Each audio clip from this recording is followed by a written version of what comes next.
కేటీఆర్ గారు అనేసి అంటున్నారు. ఫోన్ ట్యాపింగ్ రేవంత్ రెడ్డి గారు చేశారు. ఎందుకు అంటే సీఎం సీటుని ఎక్కడ దోచేస్తారనే భయంతోటి మంత్రులు ఫోన్ ట్యాపింగ్ అయితే చేశారనేసి అంటున్నారు. సో దానికి మీరేం చెప్తారు? అంటే ఆయనలాగా వాళ్ళ నాయకులాగా ప్రతి ఒక్కరి గురించి తెలుసుకొని బ్లాక్మెయిల్ చేసి వాళ్ళని లొంగ తీసుకొని కేటీఆర్ గారు ఫోన్ ట్యాపింగ్ చేసి హీరోయిన్లను బెదిరించి వాడుకునే పరిస్థితి మా నాయకునికి లేదు. అలాంటి చేతగాని దద్దమ్మ ముఖ్యమంత్రి మా నాయకుడు కాదు. నువ్వు నీ అయ్యా చేతగాని దద్దమ్మ ముఖ్యమంత్రి. ఈరోజు ఫోన్ ట్యాపింగ్ జరిగితే జరిగిన ఆయన అన్యాయం జరిగిన ఆయన చెప్పాలి. ఆయన తరపున ఈయన వకాలత్ పుచ్చుకొని చెప్పడం అనేది కేవలం ఏంటంటే బట్టగాల్చి మీదేసే పరిస్థితి తప్ప ఎక్కడ కూడా ఈ రాష్ట్రంలో ఫోన్ ట్యాపింగ్ అనేది లేదు. ఒకటి మీరు ఆలోచించండి, ఈరోజు మేమే ఆ ఫోన్ ట్యాపింగ్కి వ్యతిరేకంగా ఈరోజు రేవంత్ రెడ్డి గారు బ్రహ్మాండంగా దాని మీద ఎంక్వైరీ చేసి ముందుకెళ్తున్న పరిస్థితులలో ఈరోజు మేమెందుకు చేస్తామండి? కేటీఆర్ వాలకం ఎట్లుందంటే దొంగే ఇంకొన్ని దొంగ అనే చందనంగా ఉంది తప్ప ఇంకొకటి కాదు. ఈ రాష్ట్రంలో ఏ పరిస్థితులలో కూడా అలాంటి ఫోన్ ట్యాపింగ్ విషయం అనేది ఉండనే ఉండదు. ఓకే, మరైతే లై డిటెక్టర్ టెస్ట్కి సిద్ధంగా ఉన్నారా రేవంత్ రెడ్డి అనేసి అంటున్నారు. పిచ్చి మాటలమ్మా. ముఖ్యమంత్రి గారు లైట్ డిటెక్టర్కి రావడం ఏంది? నీ దగ్గర ఏమైనా ఆధారాలు ఉంటే ఇవ్వండి, ఖచ్చితంగా చేస్తాం. కానీ లైట్ డిటెక్టర్ చిన్నపిల్లలు మాట్లాడినట్టు లైట్ డిటెక్టర్కు రా, అది రా, ఇది రా అని అంటే లాగేసుకొని రా, ఆంగి లేకుండా రా, ఏమో మాటలు. అదేమన్నా ఒక ముఖ్యమంత్రిని మాట్లాడాల్సిందే కాదు కదా.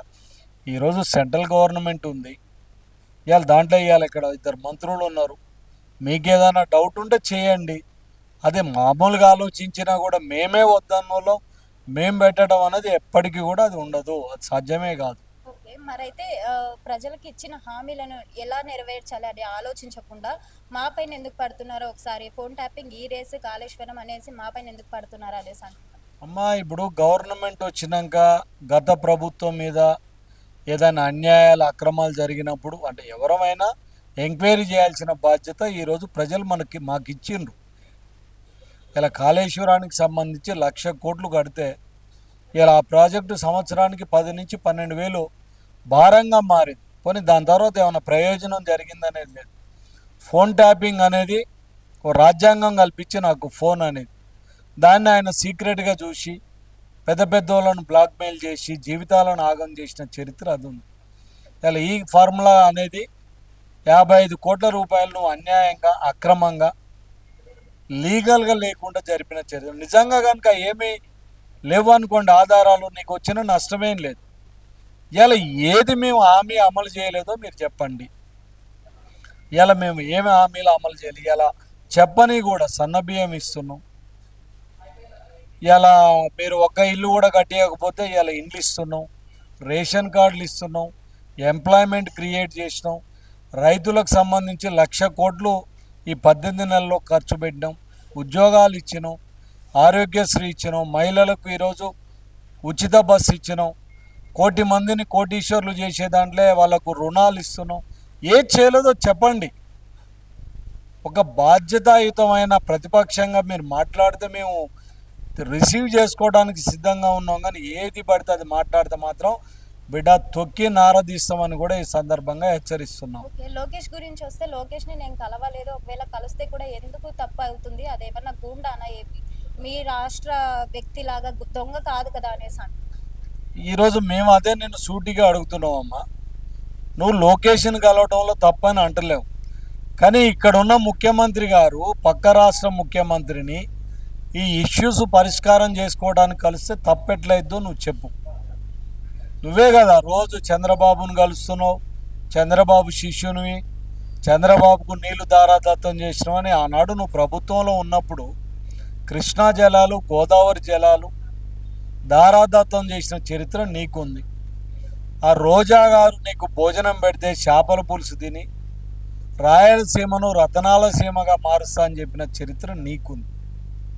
ఇలా మేము తప్పేమో అంటలేము, నువ్వు అనేది నీకు చెప్తున్నావు, కానీ మేమేం తప్పంటలేం కదా. నువ్వు కలువు, ఎవరు వద్దంటున్నారు? ఇలా 2 ముఖ్యమంత్రులు సమావేశపరిచి జరిగే రాష్ట్రంలో ఉన్న సమస్యలు పరిష్కారం చేస్తుంటే కూడా ఆయన కలిసిండి ఇక చూడు అని మాట్లాడే పరిస్థితి ఏంది? కాబట్టి దానిని మేము తీవ్రంగా ఖండిస్తున్నాం.